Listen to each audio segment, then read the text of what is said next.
Good evening, Lisa. Good afternoon, Andrew. Oh, I'm all out of my time. You are out of your time. It's only 5 to 3. We're nowhere near evening. Well, we've battened down the hatches, haven't we? Yes. And we've done not one, but 2 episodes of Come Back, Mrs. Noah in preparation for this video. Have you seen much of it? I've seen the first episode several times. Yeah. But that's it. We never get past the first episode. Well, we did the pilot and we did... That's what I mean, the pilot episode. The second episode in orbit. Have you seen that one before? No. No. No. I remember it being shown. And I remember not minding it at all, because it does have a bit of a reputation amongst you know, certain circles as not being the best thing in the world. No. But I didn't mind that. No, it's silly, but it's, you know... Well, it's Jeremy Lloyd and David Croft, and who, you know, we've been doing a lot of Are You Being Served? Yes. And this is... similar in some ways, some of the jokes. Yes, some of the jokes are a little bit, well, they're 70s. Off colour. Say, yeah, well, I've made some notes. But the first thing you notice about the show is the amazingly good model work. Yes. Yeah. Because you said to me, is that the model for the Ark in Space? Yeah, because it's quite similar. Because the point is, this is a sort of space station that's going to be launched from the Pontefract International Space Complex, or PISC, otherwise known as PISC. It's just the excuse of getting nearly saying pissed, isn't it? Yeah. Really. But we're set in the year 2050. Original transmission of the pilot is December 1977, and it gets repeated before episode 2, which is shown in August 78. Yeah, July, isn't it? Final episode is August 78. Yeah. Episode 2 is the 17th of July, 78, I do beg your pardon, yes. And you start off with In the Studio for Far and Wide, which is the 2050 equivalent of Nationwide. With the same music. It's because it's the BBC. Yeah. They can use the music for Nationwide and not worry about it. And a very similar logo. Yes. Because the Nationwide logo... used to sort of come in, didn't it? It was NW, well this is FW. Yeah. And Far and Wide is being... presented by Gordon Kay, isn't he? And you get all these like futuristic jokes about the graffiti in the Channel Tunnel, and the Thatcher Memorial that's going to be unveiled in Red Square in Moscow, and can the Mark survive in Germany? And that's got overtaken by events a little, hasn't that's it? dated. Also, as well, I mean, I'm just thinking, because if it's like 77, which is when they think joke about Mrs. Thatcher is. Yeah. It's almost like there's some foreknowledge there. Yeah. Because at this point she was leader of the opposition, wasn't she? She's not PM. No. Well, that's the thing. There's some aspects about this prediction of 2050 which really do chime with me, and I think they're very clever. But it's the thing about you make predictions, and some of them are on the money, and some of them are so completely overtaken by events that are 40 years later. Yeah. But the ship is the Britannia 7, and Ian Lavender's reporting. Yes. Sort of. He's the roving reporter. Yeah. And Mrs. Gertrude Noah, who is Mollie Sugden, has won a competition to do with cookery. Yes. And you get they're slightly wonky CSO shots of them standing at the base of the thing. And you notice there's a load of people in the background and they're all wearing red. Yes. And I think that's honestly because they've probably got a blue or a green CSO background, and you need a very strong colour so that you don't get any fringing or something like that. Because I don't know what the turnaround on this was, but I suspect it was quite quick, the actual studio time. Yes. So, although the model work on film was all very good, some of the video studio stuff isn't quite as good. Although there are a couple of very good video shots I'll talk about in a minute. But in the spaceship you've got Knowles and Hewlett doing exactly the same stick as they do from 8.5 Hot Mum. Yes, they're exactly the same characters, they have the same relationship. Yeah. And obviously Donald Hewlett is the reason that we're talking about this, because he's in Claws of Axos. That's right, these does tie in with Claws. He's doing Donald Hewlett's doing a calculation with corkscrew fluons, which actually sounds quite realistic to me in terms of of sort of quantum mechanics and things like that. Mission Control is this week Robert Gillespie. Yes. In episode 2 it's Tim Barrett. Yes. But there's lines about the moving pavement or something. She had her heel caught in it. This spaceship is designed for 500 people. Yes. And they measure things in new miles per hour. So they don't do it kilometres per hour, they do new miles per hour. And I wonder if a new mile is different to... Possibly, yeah. Because there's this old thing that it used to be, like, years ago, miles were different in Wales or Scotland, weren't they? It depended in which part of the country you were in as to how far the miles were. Yeah. So it was very difficult to say how far away you were from somewhere, because it depended where you were. Yeah. Because a mile in one part of the country was a different length to another part of the country. And this is being filmed by a remote control camera, and this made me grin. Yes, because that's what you get now. You've got remote control cameras in the news. The BBC newsroom has got 5 or 6 remote control cameras. And sometimes they go out of control. And this one does a bit. Yeah. It keeps zooming in on her bosom, doesn't it? But yes, because sometimes you get a shot of it and it just goes running in and you're like, oh, hello. So I thought that was a very good prediction. Yeah, that's a really good prediction, Ian Lavender's got a talking watch with a French accent. Yes. And we shall gloss over the voice in the lift, I think, which tells you about the doors. It's like the ones on the tube. Yeah. But yeah, they have to go through a decontamination thing when they get on the spaceship, which mostly involves flit. See, I told you about flit in a few videos ago, didn't I? And you didn't know what flit was. I still don't really know what flit is. But they've got rubber gloves to greet them, haven't they, because of contamination. And there is actually a pussy joke.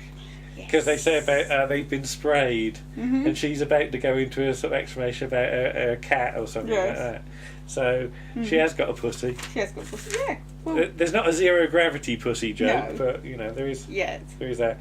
There's an atomic tea maker that they get out, which is this huge, great big thing with a girt handle on it, and you have to twist the nozzle for Indian or China. Or China, yeah.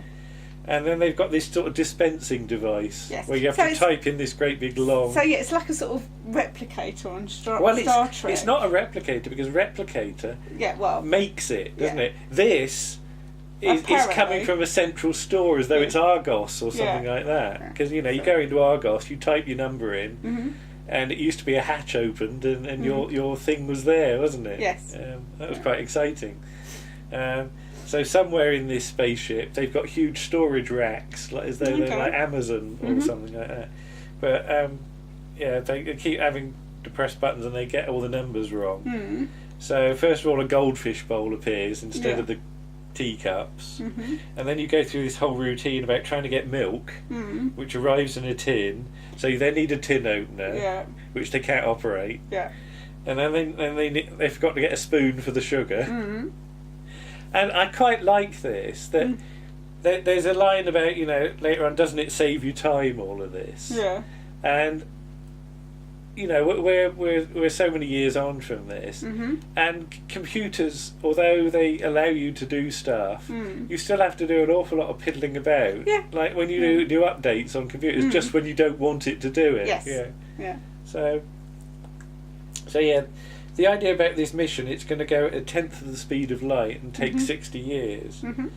So they had a crew that were sort of specially selected. Yes. Now, should there have been a line in here about them going into sort of being frozen for the journey? No, I think it's a colony ship. All right, so they just stay on there for 60 years. Yeah. Right. So and it's their children. I think it's like the Ark. Okay. In the Hartnell story, that everybody's alive on it. So it's not like the Ark in space where you're deep frozen. Okay. You actually have generations growing up on the ship. Right. I think. Then they've got this device which is a pleasure hat, which you have to put on. And so you do start to get all these prop jokes that they've had to make for this, much like sort of mid to late Are You Being Served? Yes. Where you get a silly display model or something. Like that.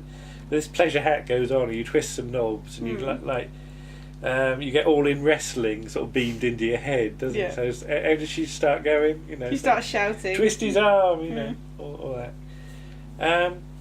There's a nice shot, and somebody, I forget who it was, and apologies, but somebody pointed out on Twitter a few weeks ago that in Mission Control they've got this very nice sort of video effect of this sort of swirly thing. and you can't move the camera. No. But they've carefully chosen the camera angles so that when you cut the camera angle, it still works. Yes. So that's rather clever. Mm-hmm.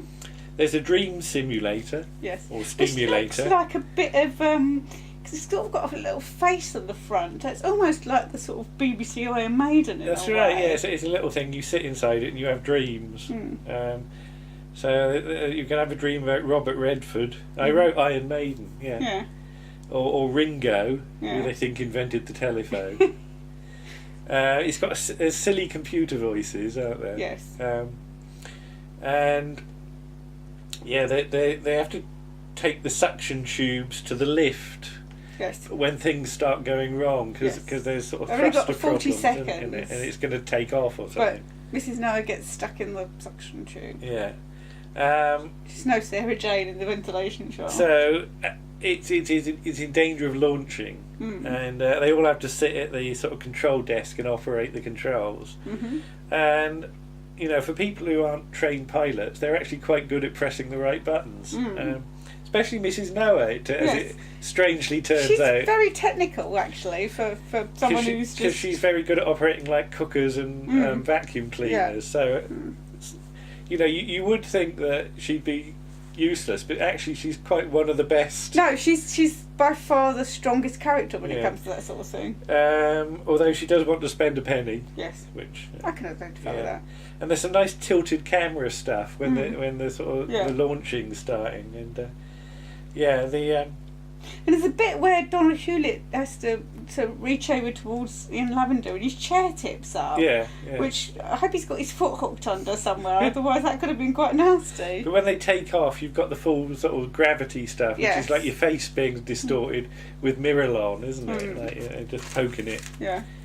And I think I remember those shots from the original transmission. I sort of remember. It's one of those weird images. Then you get a load of zero gravity stuff on wires, Kirby wires, with Mollie Sugden being hoisted across. Yes. Well, I think it's Mollie Sugden because you don't see her face for some of it. No. There could be a stunt person in there as well. Yeah. And they because she gets like marooned and she can't swim because there's nothing to push against. No. So they suggest she should emit a thrust of gas. You see, I'd have no problem, would I? No, you wouldn't know, no. But she's got a scent spray. Yes. And she sort of has to spray herself around. And it's a bit like the cricket ball in Fort to Doomsday. Yeah. It's not powerful enough to... No. You'd need a lot... Because of the mass of it. It's all to do with momentum and mass and velocity. And you'd need a lot more than a little piddly scent spray, I'm afraid. But I like... The idea's there, at least. Yeah. And they look out the window and wonder where England is as the world is revolving underneath them. You go into the end credits, which is Mollie Sugden and Ian Lavender in Michelin men suits, dancing on the exterior of the space station. I don't quite get why you have to have that. Why can't you just the have been helmets look very familiar from Doctor Who, and I think they're the ones that Pertwee's got in Frontier in Space, and I think they date all the way back to Mission to the Unknown. And the Michelin men suits do remind me of the ones in Blake's Seven Killer. Yes. Yeah. Yeah. You know what I mean? I do. We haven't got to Killer yet, and I'll watch Blake's Seven. Looking forward to Killer. But what do you think as a pilot? It's all right. It's silly. It's damn silly. It's very silly. Apparently, it's if David Croft had a bad day, because he obviously had the tapes of it, he'd go home and watch this, and it used to cheer him up. That's his go-to series. Yeah. I'm a bit fed up. What can I watch to make me laugh? Yeah. Okay. Well, let's go into In Orbit then. Yes. So again, Far and Wide. Yes. And you get some more stuff in the Far and Wide studio with sort of friends and relatives. That's a bit later on. Yeah, it's later on. But I said new set. Yeah. As they're in a new bit of the spaceship. And Tim Barrett's now in charge of. Yes. And there's also talk of the space shuttle as well, which is very mid to late 70s. And later on, you see the space shuttle model, and that's good as well. Yeah. So you've got some familiar faces popping up. You've got, is it Diana King? Diana King, yes. Yeah. And Norman Mitchell. Norman Mitchell, that's right. And Jennifer Guy is in a few we just saw in Are You Being Served episode recently. Because he's Mr. Noah, he's isn't Mr. he? Noah, yes, and he's got the next door neighbour in to help him out. Yeah, how's she helping him out?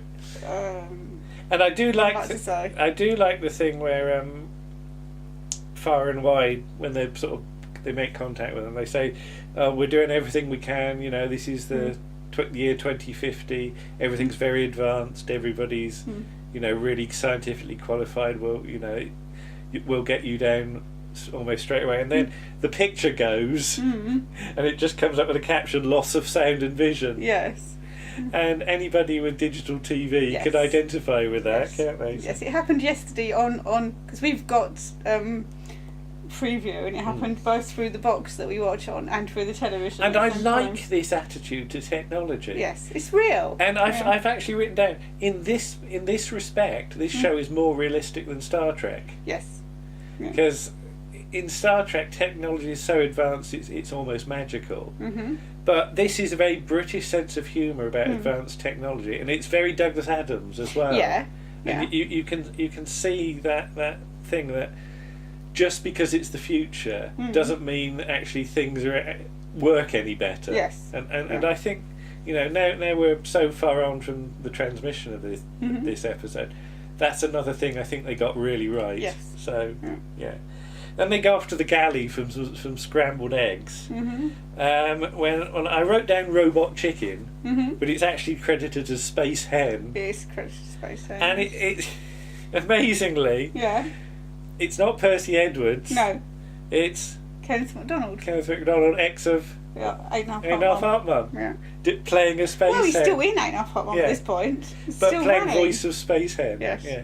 I was watching it thinking that reminds me of something, and I think it's actually the Iron Chicken from the Clangers. It's got quite a sort of similar looking face to the Iron Chicken. And you get this sort of 5-minute routine with it laying eggs, which is just really stupid. It goes on too long. It does. It's just a bit of padding, isn't it? I think they're running out of ideas for that. Yeah, but I do like the line, because you have to plug it in. Is it AC or DC? And perhaps it's a battery hen. Yeah. So the rescue mission is they try to launch the rescue mission, which basically consists of a load of car noises and things. There are some very silly sound effects in this. Yes, and a joke about women drivers. Yeah, that's true. Oh, she floods it, doesn't she? Yes. Yeah. Okay. But the travel tubes, again, what was it? Michael Hewlett and Donald Knowles are no use at operating. Michael Hewlett and Donald Knowles? Donald Hewlett and Michael Knowles.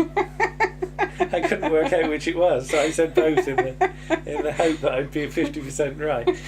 It's Michael Knowles. Yes, and Donald Hewlett. No, Michael Knowles has been trained to use the Mark 1, but not the Mark 2, which is what they've got. Yes. And again, Mrs. Noah, get out the way, I'll do it.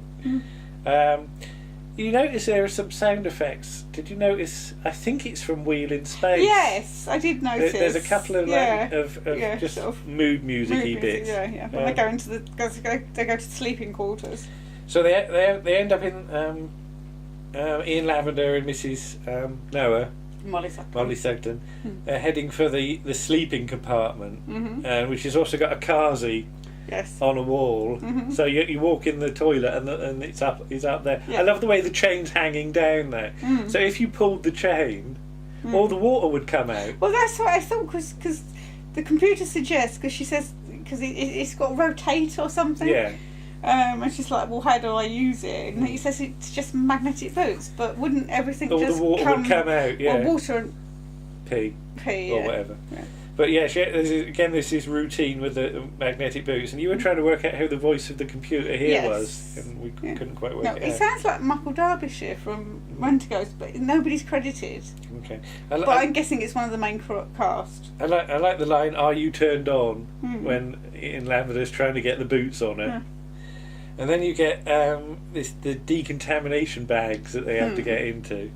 Which big red things. Yes, and they get in the bags. Then it says they've got to take their clothes off. So why didn't you tell them to take their clothes off before they got in the bags? In the first place. So they have to get undressed in the bag. How do they get the clothes out? I don't know. Because they have to zip each other up. I don't know. And there's a little slit. Is there a flap at the back to get your clothes out? Okay, maybe. So then the decontamination, the bags sort of expand, don't they? Like you look like a tomato or something. Yeah. And then it has to vent. Yes.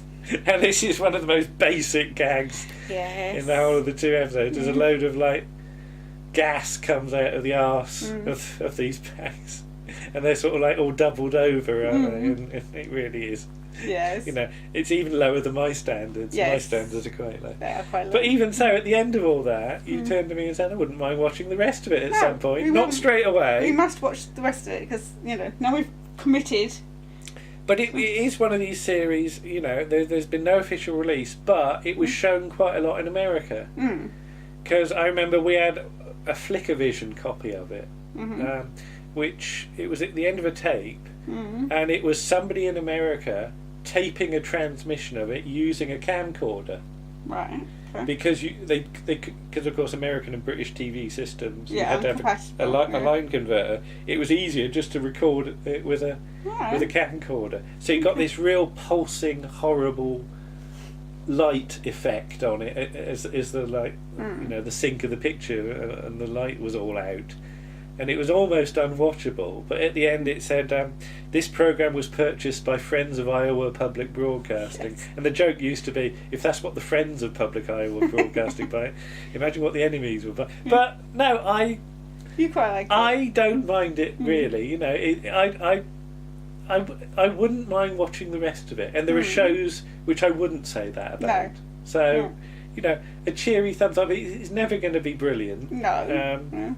It's always going to be the most basic jokes. Yeah, but if especially as we've been watching a lot of Are You Being Served, yes, I think to divert into that, you know, to just briefly, and of course it is, you know, the David Croft ensemble cast, because it is a real collision of series, isn't it? It's a collision of Are You Being Served, Dad's Army, and It Ain't Half Hot Mum. Yeah. So, and some people that weren't in either of those. Yeah. So and know, Robert Gillespie. Just for the cast, I think it's worth just to see this little weird sort of sideline that they did for a year. It's weird as well that saying back Tim Barrett being in it. Yeah. He seems to be playing the same character he plays in Terry and June. That slightly arrogant. Yeah. Bit of a womanizer kind of. Yeah. Maybe that's his acting. Yeah, maybe. That's the part you get. But there you go. Come back, Mrs. Noah. Yes. 2 episodes down. Yeah. 4 to do at some point. Give it a go. Bye-bye. Bye.